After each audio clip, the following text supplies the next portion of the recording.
চুলি তুলি আল বাল হয়ে গেছে ৰাজনীতি কৰে চাব কিন্তু দিগদাৰ দিয়ে মোৰ যে প্ৰেমৰ নলেজ নাই আকৌ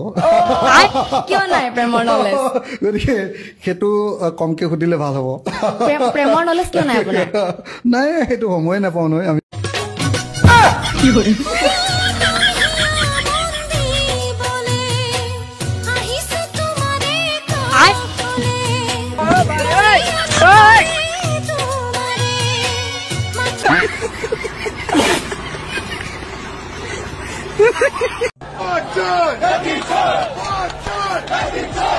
এখন এই ভিডিওটা দেখেন আর ভিডিওটা লাইক করবেন চ্যানেলটা সাবস্ক্রাইব করবেন